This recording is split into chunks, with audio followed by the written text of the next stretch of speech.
ಕಿಚ್ಚನ ಗೊತ್ತು ಇಡೀ ಇಂಡಿಯಾಗೆ ಗೊತ್ತು. ಈ ಲವಡಕ್ಕೆ ಬಾಲ್ ನನ್ನ ಮಕ್ಕಳಿಗೆ ಏನ್ ಗೊತ್ತು ಅಂತ ನಮ್ಮ ಟ್ರೇಡ್ ಪಂಡಿತರು ಪ್ರಶ್ನೆ ಮಾಡ್ತಿದ್ದಾರೆ. ಮ್ಯಾಟ್ರ್ ಏನಪ್ಪಾ ಅಂದ್ರೆ, ಇತ್ತೀಚೆಗೆ ಒಂದು ಮಿಂಡ್ರಿ ಮೀಡಿಯಾ ಚಾನೆಲ್ ನವರು ಒಂದು ಕಾರ್ಯಕ್ರಮ ಆಯೋಜನೆ ಮಾಡಿರ್ತಾರೆ. ಆ ಕಾರ್ಯಕ್ರಮಕ್ಕೆ ಕಿಚ್ಚ ಸುದೀಪ್ ಅವರು ಮುಖ್ಯ ಅತಿಥಿಯಾಗಿ ಹೋಗಿರ್ತಾರೆ.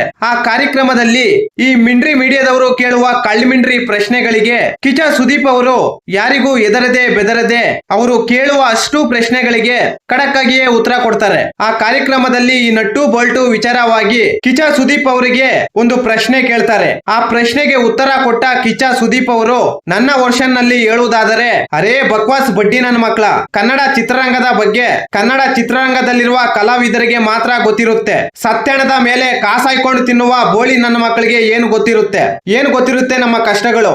ಕಲಾವಿದರು ಅಂದ್ರೆ ಮೈ ಮಾರ್ಕೊಂಡು ಜೀವನ ಮಾಡೋರಲ್ಲ. ನಮ್ಮ ಕಷ್ಟ ನಷ್ಟಗಳು ನಮಗೆ ಮಾತ್ರ ಗೊತ್ತಿರುತ್ತೆ. ನಮ್ಮ ನೆಟ್ಟು ಬೋಲ್ಟು ಸರಿಯಾಗಿದ್ದಾವೆ. ಮೊದಲು ನಿಮ್ಮ ನೆಟ್ಟು ಬೋಲ್ಟ್ ಗಳಿಗೆ ಗ್ರೀಸ್ ಹಾಕೊಂಡು ಮೊದಲು ನೀವು ಸರಿ ಮಾಡ್ಕೊಳ್ಳಿ. ಕಿಚ್ಚ ಸುದೀಪ್ ಅವರು ಕೆಲವು ಗಾಂಡು ಗಾಬರಿ ನನ್ನ ಮಕ್ಕಳಿಗೆ ಮಾತಿನಲ್ಲೇ ಬಗ್ಸಿ ಬಗಣಿಗೂಟ ಹೊಡಿತಾರೆ. ಆದ್ರೆ ಆ ಉರಿ ಕಾಣಿಸಿದ್ದು ಮಾತ್ರ ನಮ್ಮ ಡಿ.ಕೆ. ಮಾಮನಿಗೆ. ಕನ್ನಡದ ಲೆಜೆಂಡರಿ ಆಕ್ಟರ್, ಅದೆಷ್ಟೋ ಯುವ ನಟರಿಗೆ ಆದರ್ಶ ವ್ಯಕ್ತಿಯಾಗಿರುವ ಕಿಚ್ಚ ಸುದೀಪ್ ಅವರ ಬಗ್ಗೆ ಏಕವಚನದಲ್ಲಿ ಪದ ಪ್ರಯೋಗ ಮಾಡ್ತಾರೆ ನಮ್ಮ ಡಿ.ಕೆ. ಮಾಮ. ನಮ್ಮ ಸನ್ಮಾನ್ಯ ಕನಕಪುರದ ರೌಡಿ ಪೊಲಿಟಿಷಿಯನ್, ರೌಡಿ ಡಿ.ಸಿ.ಎಂ ಡಿ.ಕೆ. ಮಾಮನಿಗೆ ನಮ್ಮ ಟ್ರೇಡ್ ಪಂಡಿತರು ಏನ್ ಹೇಳ್ತಿದ್ದಾರೆ ಅಂದ್ರೆ, ಮೈ ಡಿಯರ್ ಡಿ.ಕೆ. ಮಾಮ, ನಿನ್ನ ಅಧಿಕಾರ ಒಂಥರ ಲಾಟ್ರಿ ಇದ್ದಂಗೆ, ಯಾವಾಗ ಎಗರ್ಕೊಂಡು ಹೋಗುತ್ತೋ ನಿನಗೆ ಗೊತ್ತಿಲ್ಲ. ಕಿಚ್ಚನ ವ್ಯಕ್ತಿತ್ವಕ್ಕೆ ಧಕ್ಕೆ ಆದ್ರೆ ಜನ ರೊಚ್ಚಿಗೆದ್ದು ಅಟ್ಟಾಡ್ಸ್ಕೊಂಡು ಹೊಡೆಯೋದಂತೂ ಪಕ್ಕ. ಒಬ್ಬ ವ್ಯಕ್ತಿ ನಿನಗೆ ಗೌರವ ಕೊಡ್ತಿದ್ದಾನೆ ಅಂದ್ರೆ ನೀನು ಕೂಡ ಆ ವ್ಯಕ್ತಿಗೆ ಅಷ್ಟೇ ಗೌರವ ಕೊಡಬೇಕು. ಗೌರವ ಕೊಡಕ್ಕೆ ಆಗಲ್ಲ ಅಂದ್ರೆ ತಿಕಾ ಮುಚ್ಕೊಂಡು ಸುಮ್ಮನೆ ಇರಬೇಕು. ಇಲ್ಲಿ ಇರೋದು ಕನ್ನಡದ ಬಾದ್ಶಾ ಕಿಚ್ಚ ಸುದೀಪ್. ನಿನ್ನ ಪುಟುಗೋಶಿ ಬೆದರಿಕೆ ಅವಾಜುಗಳು ಏನಿದ್ರು ನಮ್ಮ ಜಾಲಳ್ಳಿ ಜಲಗಾರ ಅವ್ರ ಹತ್ರ ಇಟ್ಕೊಳ್ಳಿ. ಕಿಚ್ಚ ಸುದೀಪ್ ಅವ್ರ ಹತ್ರ ನಿಮ್ಮ ಲಾಡಿ ಬಿಚ್ಚುವ ಆಟಗಳು ನಡೆಯಲ್ಲ. ನಿಮ್ಮಂತ ಗಾಂಡು ನನ್ನ ಮಕ್ಕಳನ್ನ ಎಷ್ಟು ಜನ ನೋಡಿರಲ್ಲ ಕಿಚ್ಚ ಸುದೀಪ್ ಅವರು. ನಮ್ಮ ಟ್ರೇಡ್ ಪಂಡಿತರು ಡಿ.ಕೆ. ಮಾಮನಿಗೆ ಬುದ್ಧಿ ಮಾತು ಹೇಳ್ತಿದಾರಂತೆ. ಕಿಚ್ಚ ಹೇಳಿದ ಮಾತುಗಳಿಗೆ ನಮ್ಮ ಡಿ.ಕೆ. ಮಾಮನಿಗೆ ಅಷ್ಟೊಂದು ತಿಕಾ ಉರ್ದಿದೆ ಅಂದ್ರೆ ಈ ವಿಚಾರಗಳಿಗೆ ಯಾಕೆ ತಿಕಾ ಉರ್ಸ್ಕೊಳ್ತಿಲ್ಲ? ಮೊದಲು ಕನ್ನಡದ ಶಾಲೆಗಳನ್ನು ಮುಚ್ಚೋದು ನಿಲ್ಸಿ. ನಿಮ್ಮ ಖಾಸಗಿ ಶಾಲೆಗಳಲ್ಲಿ ಕನ್ನಡದ ಮಕ್ಕಳಿಗೆ ಫ್ರೀಯಾಗಿ ಸೀಟ್ ಕೊಡಿ. ಕನ್ನಡದ ಸಿನಿಮಾಗಳಿಗೆ ಹೆಚ್ಚು ಹೆಚ್ಚು ಥಿಯೇಟರ್ ಗಳನ್ನು ಕೊಡಿಸಿ. ಕರ್ನಾಟಕದಲ್ಲಿ ಪರಭಾಷಾ ಸಿನಿಮಾಗಳನ್ನು ಬ್ಯಾನ್ ಮಾಡಿ ಅಂದ್ರೆ ನಮ್ಮ ಡಿ.ಕೆ. ಮಾಮ ಮಾಡಲ್ಲ. ಯಾಕಂದ್ರೆ ಈ ವಿಚಾರಗಳ ಬಗ್ಗೆ ಮಾತನಾಡಕ್ಕೆ ನಮ್ಮ ಡಿ.ಕೆ. ಮಾಮನ ತಿಕದಲ್ಲಿ ನರಗಳು ಸರಿಯಾಗಿ ಕೆಲಸ ಮಾಡಲ್ಲ.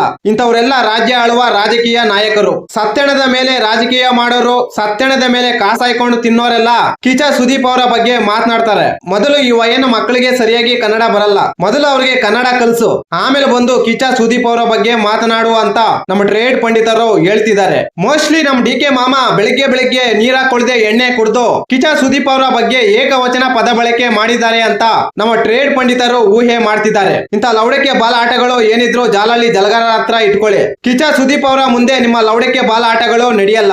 ಇಂಥ ಆಟಗಳನ್ನು ಕಿಚ್ಚ ಸುದೀಪ್ ಅವರು ಎಷ್ಟೋ ಆಡ್ಕೊಂಡು ಬಂದಿದ್ದಾರೆ. ಇನ್ನು ಇವರಿಗೆಲ್ಲ ಬುದ್ಧಿ ಕಲ್ಸೋಕೆ ನಮ್ ದರ್ಶನ್ ಸರೇ ಕರೆಕ್ಟ್. ಡೆವಿಲ್ ಸಿನಿಮಾ ಮುಗಿದ ಮೇಲೆ ಅಖಿಲ ಭಾರತದ ಕುಡುಕರ ಪಕ್ಷ ಸ್ಥಾಪನೆ ಮಾಡಿ ಅದೇ ಪಕ್ಷದಿಂದ ಗೆದ್ದು ಮುಂದೆ ಒಂದು ದಿನ ಕರ್ನಾಟಕಕ್ಕೆ ಸಿಎಂ ಆಗೋದಂತೂ ಪಕ್ಕ.